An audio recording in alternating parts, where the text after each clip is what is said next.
네, 민생을 부탁해. 조금 전에 제가 말씀을 드린 것처럼 오늘은 이정식 고용노동부 장관님을 모시고 말씀을 나눠보도록 하겠습니다. 민생을 부탁해 어느덧 62번째 손님입니다. 이 장관님께서요. 장관님 어서 오십시오. 안녕하십니까? 예, 안녕하십니까? 예, 반갑습니다. 예. 자, 장관님, 이 노동개혁을 지금 추진하고 있는 윤석열 정부인데 특히 이 노사 법치의 중요성을 강조하고 있던데 윤석열 정부의 노사 법치, 이것은 무엇인가요? 예.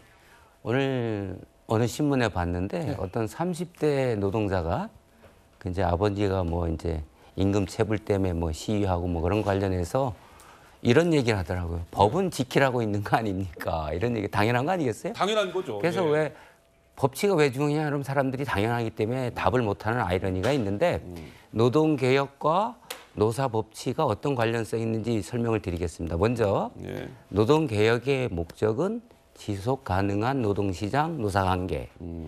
그러니까 노사가 모든 현안들을 머리를 맞대고 상대를 존중하면서 법의 테두리 내에서 대화와 타협을 통해서 서로 상생과 연대를 지향하는 그런 관계를 만들겠다. 그래야 지속 가능하거든요. 예. 또 하나 이제 약자를 보호하겠다 이런 건데 이 기둥이 세 가지가 있습니다. 기둥. 예. 노사 법치를 중심으로 해서 70년, 60년 된 그런 제도, 근로기준법이라든가 노동법이라든가 이런 것들을 현행화시키겠다, 현대화하겠다, 규범을. 예.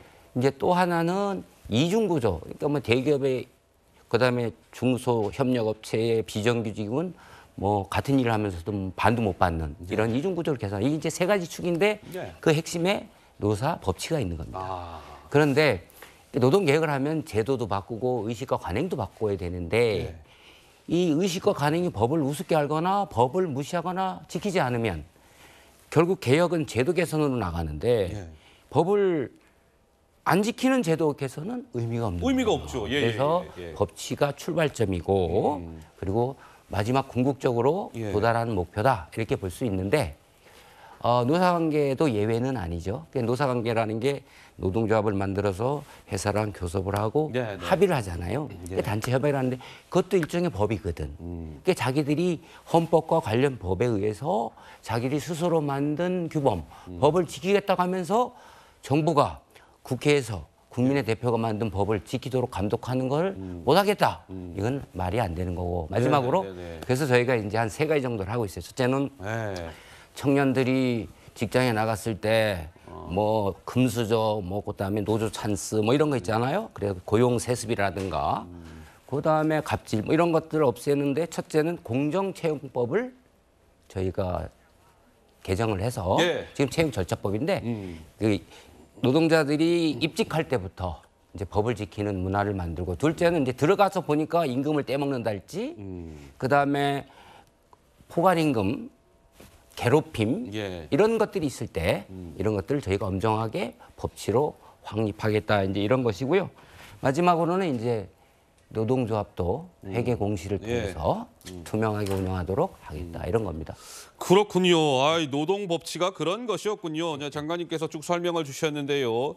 자, 이제 10월 이번 달부터 이 노동조합의 회계 투명성을 높이기 위해서 자율회계 공시가 장관님 시작이 됐잖아요. 예, 이 회계 공시라는 게 왜 필요한지 또 어떻게 진행이 되는지 궁금합니다. 예, 맞습니다. 중요한 말씀하셨는데 네. 자율회계 공시거든요. 공시, 예. 자율적으로 유도하기 위해서 세액 공제라고 하는 인센티브를 주겠다 이런 뜻이거든요. 다시 한번 말씀드리면 노동조합은 현행 법에 의하면 자주적이고 민주적으로 운영하게 돼 있어요. 네. 그러니까 여러 생각이 다른 사람들이 의사를 통일하려면 토론이라든가 민주적 의사결정을 해야 되겠죠. 네. 그다음에 정부로부터 기업으로부터 자주적이어야 되잖아요. 그렇게 하는 데 있어서 우리나라 노조는 요새 복수노조라 해서 한 사업장에 또 여러 노조가 생기고 초기업 노조라 해서 총연맹부터 산별부터 뭐 거대 노조가 있거든요. 예. 그런데 조합원들이 누가 잘하나 봐야 될 거 아닙니까? 그렇죠. 누가 예산을 얼마를 걷어서 어디다 쓰는지 봐야 선택을 할 수 있지 않겠습니까? 네, 네. 국민들도 알아야 되는데 현행 법제도는 이런 민주적이고 자주적이고 투명하게 운영할 수 있는 제도가 있습니다만 좀 미흡해요. 네. 그러니까 미흡한 건 저희가 제도 개선으로 가는데 이제 뭐 임원을 위원장을 뽑을 때는 직접 비밀 무기명 투표로 뽑는다. 뭐 이게 이제 민주적인 거잖아요. 예. 그다음에 이제 회계와 관련해서는 조합원 알 권리를 보장하기 위해서 매년 결산을 하고 그 결과를 조합원들한테 공표하게 돼 있습니다. 예. 그리고 조합원들이 언제든지 궁금하면 봐야 되지 않겠어요?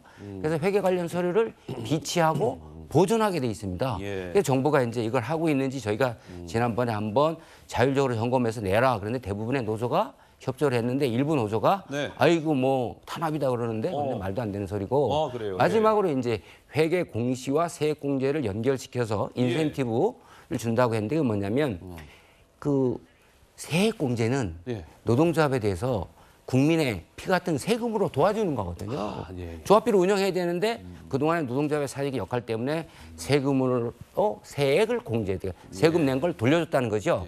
근데 다른 노조는 다른 공공기관이나 공익법인은 세액 공제를 해주면서 엄격하게 회계 관리를 하도록 했어요. 근데 노동조합만 조건 없이 그냥 세액 공제를 해줬는데 그렇군요. 이번에는 예, 예. 노동조합도 국민 세금이 들어가는 만큼 이제 투명하게 예. 공시를 해야 세액 공제를 10%에서 15% 해주겠다 이런 뜻입니다. 그렇군요. 장관님께 여쭤보고 싶은 얘기가 많은데 그럼 이번에는 그 고용 정책에 대한 거 한번 좀 예. 여쭤볼게요. 예.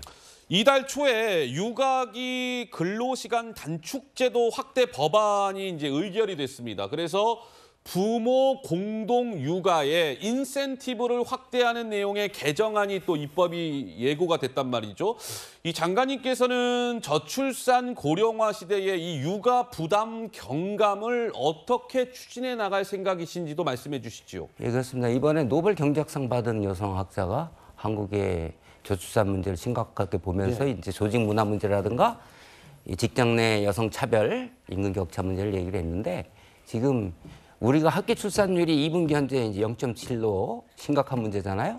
그래서 정부가 모든 정책의 중심을 일단 저출산 고령화 문제를 해결하겠다는 두고 있는데 예. 저희들은 슬로건이 뭐냐면 다 함께. 다 함께. 부부가 같이 해야 된다. 예, 예. 그다음에 더 쉽게. 눈치 보지 말고 가야 된다. 그다음에 예. 더 많이. 우리가 있는 제도도 못 쓰고 있거든요. 예. 그리고 또 편하게. 편하게. 이 네 가지 슬로건을 가지고 있는데 이 부분은 지금 경력 단절 문제, 독박 육아 이런 거랑 맞물려 있는 거고 네. 이것을 할 수 있는 것은 시간을 줄여준다든가 육아기에 그다음에 출산부터 육아까지 휴직이나 휴가를 쉽게 가게 해주는 이 두 가지가 있어요. 예. 그래서 이제 저희들은 첫째는 경력 단절 없이 하는 방법은 육아기에 근로 시간을 단축을 하는 것을 적극적으로 권장을 하고 있습니다. 예. 두 번째는 부부가 함께 육아 휴직을 할 수 있도록 그동안에 3+3이라고 해서 3개월을 공동으로 쓰면 저희가 지원금을 줬는데 이번에는 6개월까지 6개월? 하고 예. 지원금도 450만 원까지 이렇게 지원을 해드리고 있고요. 예. 이 밖에도 이제 뭐 요새 서울시랑 하고 있는 시범 사업이 있는데 예. 그 가사 예. 부담을 덜어주기 위해서 시범 사업으로 예. 외국인 노동자를 지금 도입해서 시범 사업을 해보고 예. 현실성 있고 타당성 있는 대안을 만들어서 그렇군요. 하려고 알겠습니다. 합니다. 예. 자, 이정식 고용노동부 장관님을 모시고 말씀을 나눴습니다. 조만간 또 한번 장관님 좀 긴 시간 동안 말씀을 나눌 기회를 한번 마련해 보도록 하겠습니다. 오늘 말씀은 여기까지 듣도록 하죠. 장관님 고생 많으셨습니다. 감사합니다. 감사합니다. 예.